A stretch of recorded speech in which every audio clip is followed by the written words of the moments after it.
Hello friend, मैं अभिषेक शर्मा आपका technical classes में स्वागत कर रहा हूँ। और आज अपन यहाँ पे बात कर रहे हैं एग्जाम्पल नंबर 3.17। तो क्या है एग्जाम्पल नंबर 3.17 देख लेते हैं। Reinforce concrete circular column of 400 mm diameter has 4 steel bar of 20 mm diameter embedded in it. मतलब उसके अंदर हैं 4 बार, जहाँ पे दिख रही है आपको, ये ऑरेंज कलर से दिख रही है आपको, ये 4 बार आपके अंदर हैं उसके। Find the maximum load which column can carry, यानी कि आपको पी की वैल्यू बतानी है आपकी कंक्रीट की वजह से और स्टील की वजह से।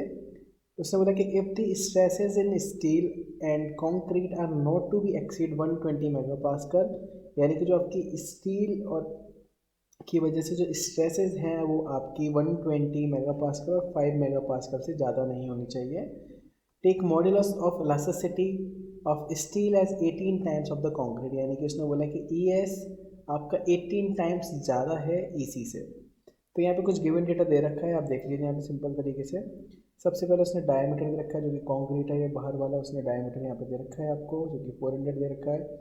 उसके बाद उसने जो 4 बार दे रखी है उसका डायमीटर उसने 20 दे रखा है, यानी इसका डायमीटर दे रखा है उसने 20। उसके बाद उसने लोड फाइंड आउट करने के लिए बोला, यहाँ पे सिग्मा स्टील दे रखी है, सिग्मा कंक्रीट दे रखी है, और यहाँ पे उसने बोल रखा है कि ES is equal 18 times of EC। तो सबसे पहले मैं बाहर का डायमीटर के थ्रू एरिया निकाल लेता हूँ। तो जो एरिया निकला, क्योंकि सर्कुलर है तो पाई/4 d स्क्वायर लगा दिया।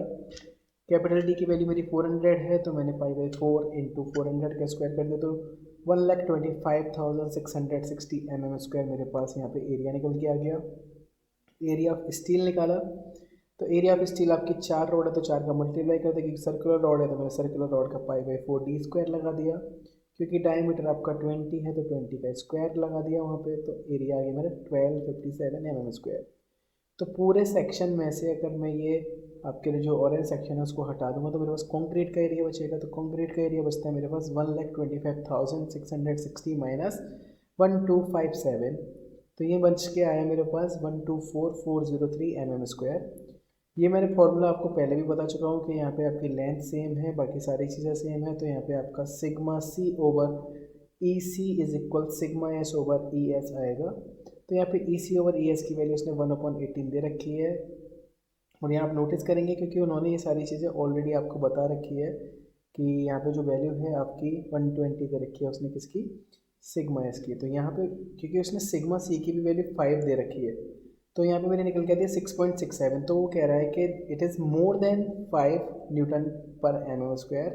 तो हम इस स्ट्रेस को एक्सेप्ट नहीं करेंगे, हम सिर्फ कंसिडर करके चलेंगे 5। तो जिसकी वजह से आपकी सिग्मा एस की वैल्यू हो जाएगी 90।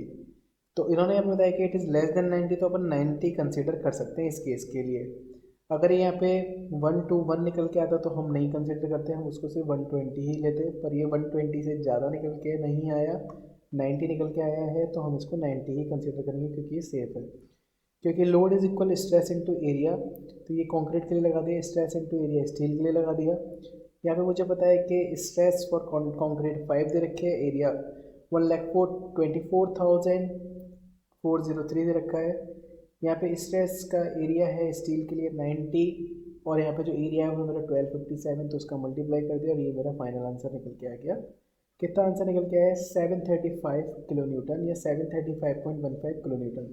This a very very simple problem. अगर आपको समझ में आए तो प्लीज़ लाइक ज़रूर करना, शेयर ज़रूर करना। Thank you for watching guys, thank you so much.